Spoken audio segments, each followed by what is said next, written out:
Hi there. Before I actually start this episode, I do have a couple of announcements I want to get out of the way. So first and least important is the fact that I'm going to be getting a haircut at some point, so I'm not going to look like this anymore and I'm not going to have the face buzz. Secondly, I'm sorry I didn't put this episode out yesterday. I was going to, but the reason why I didn't is going to tie in with my third and final thing, which is this. So recently, the other day I went to the doctor's and basically I need to lose weight. So yesterday I went up to my brother's house and I'm not going to go to the gym just yet, but I'm going to start walking there and back. It's not like that far away where I'll run out of breath by the time I get there, and I'll know where I'm going anyway, so I'm not going to get lost. So yeah, it's a good step to losing weight. I'll probably do the gym some point down the line. I mean, for the past few days I've been getting up and moving around more and lifting the very small. I think those are supposed to be full female dumbbells, but I don't care. I've been using them anyway. Yeah. I've been doing little things to keep me fit. Dieting is going to be a bit of an issue for a little bit because we don't really have the money in line to buy healthier food because it's ridiculously expensive.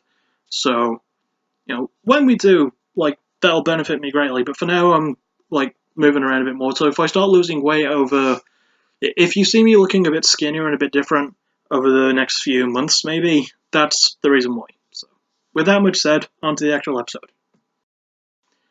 Oh, Canada. I love these so. You give us great music, great YouTubers, and plus you invented the best kind of bacon. And, not only that, but you gave us today's band too. Forming in Oakville, Ontario in 2011, Seaway haven't been around for long, but I feel like they could be one of the top prospects in modern-day pop punk.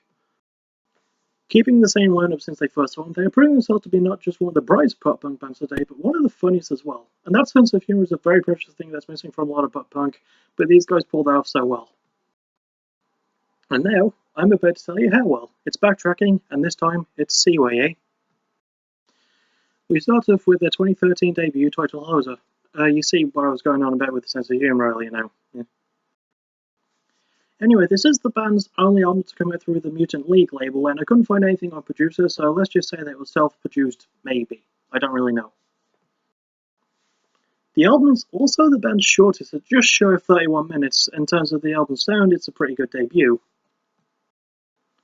It's about what you'd expect from a modern-day pop-punk debut, really.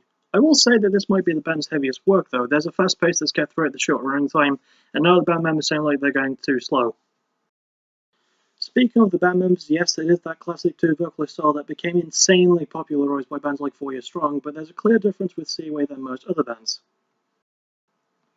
The lead singer, Ryan Locke, has a very raspy quality to his voice which I'm not quite used to hearing. It's not a guttural thing and I can clearly understand what he's saying, but it's quite a pleasant surprise. Then we have Patrick Carlton, the co-lead vocalist and rhythm guitarist of the band, who sings a lot cleaner, but it'd be an insult to lump him in with other clean pop-punk vocalists from bands which also utilise that two-singer style.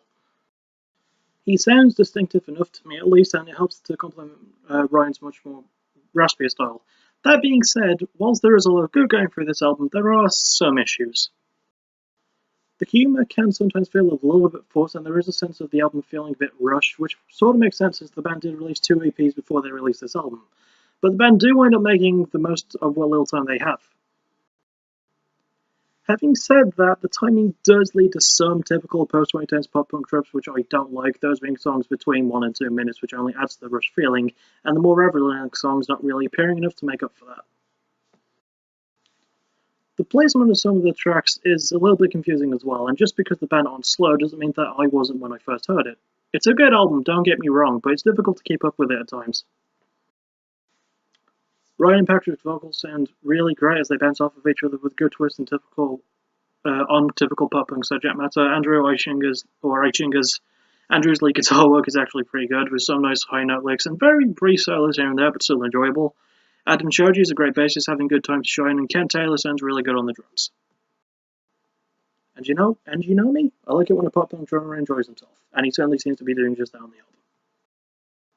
Standout songs include Keep Your Stick on the Ice, yes, humorous title sometimes as well, Shy Guys, Slowing Down, The Wait, and my favourite in Too Fast for Love. Whilst the band does show their enthusiasm and humour on the album, it does suffer from a feeling of being rushed and everything happening a bit too quickly. I can still recommend for the band's performances and subject matter, and some of the humour is really good, but just be slightly wary going in. Next up is their 2015 follow-up titled Colorblind. It's the band's first on the Pure Noise label, which they are still a part of. Also, this was my first Seaway album, and I like to think that I got a good introduction to the band. The production was handled by the viciously underrated Derek Hoffman and also by 4 Year Strong's own Alan Day, so you know that they had a really good team behind the booth. But the main question is, did it all come together like it should have on the first album? Well, yes, actually, yes it did. There's a slightly slower and more serious tone to things, but that only adds to the balance and doesn't take away from any of the elements of fun from the first album, and the band gets surprisingly deeper with their lyrics too.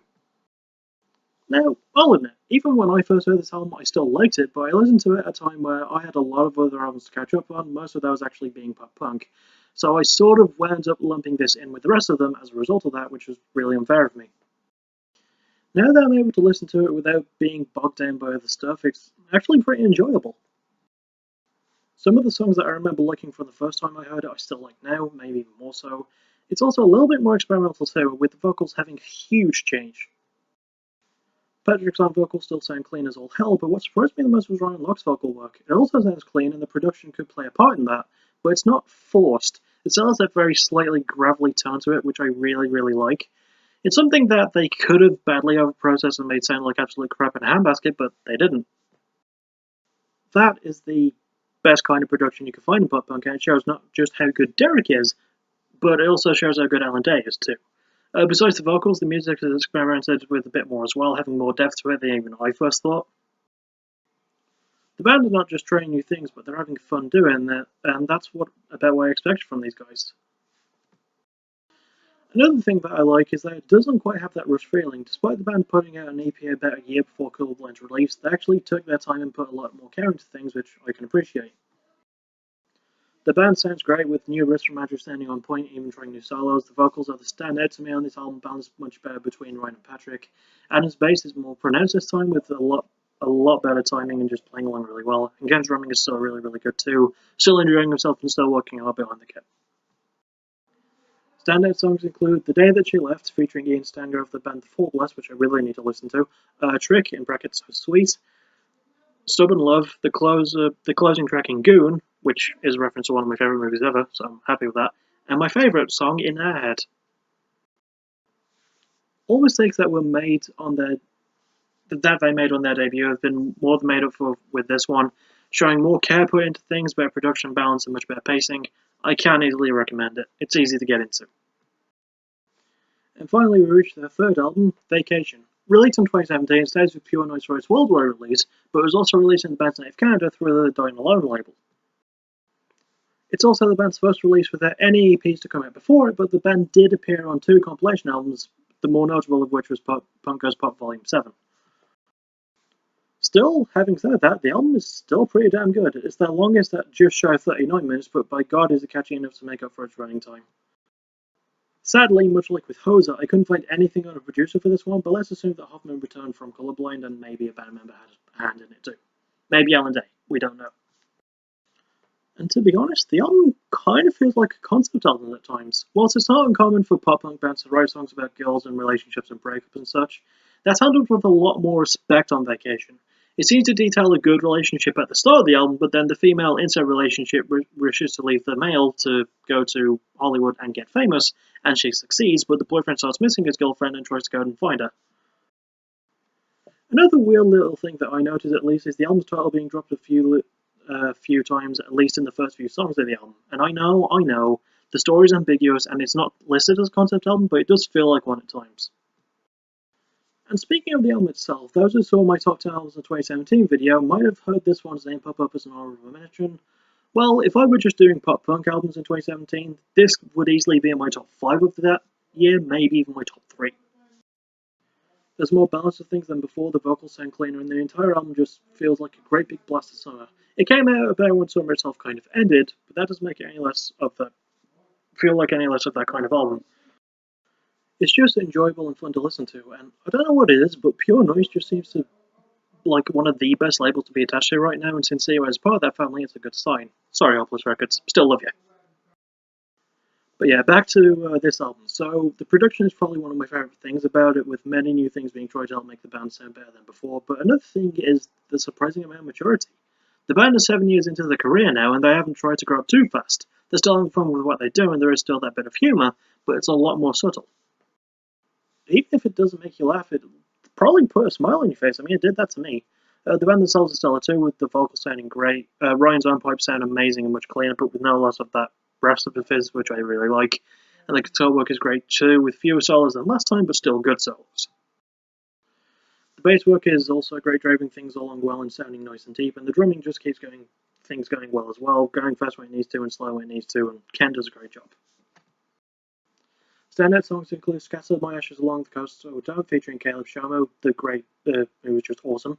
The great opening song in Apartment, not My Apartment, I got that wrong. 40 Over, Neurotic, and my favourite song in Something Wonderful for the Friends references, and Saved by the Bell reference near the end, but I was never a big fan of that, so Friends. Vacation is, in my opinion at least, probably the band's best work, and whilst it's not a super innovative pop-punk album, it's a damn fun one, with the band finally feeling like they've found their identity. Hopefully their next release will get them more attention, and I can certainly recommend this one. So, that's about it for another episode. My favourite album by the band is probably Vacation. It's their best produced stuff, and it's the most fun to listen to, and whilst it doesn't have the accessibility of Colourblind, it's still easy enough to get into. And also, Caleb Shower was in it, so that's just a big plus. My least favourite, I would have to say, is probably Hoser. There's nothing wrong with it functionally, it's still really funny in places, but it does have this rush feeling that's just really hard to shake off. I can still recommend it, but don't be surprised if it sounds like a lot of other stuff that came out around that time, because it kind of does. That isn't Dad's fault, though, so I can't really fault them for that. With all that said, join me next time for my only requested episode of Season 3 as I cover another Boston-based band, because, episode 1 of this season was The Feet, are also from Boston, but this time I'll be covering Ice Nine Kills. As requested by my good friend Sai on Discord, so this is for you, dude. I don't know when the episode will come out, but it will. And as always, to everyone else, thank you for listening. You're awesome. Bye-bye.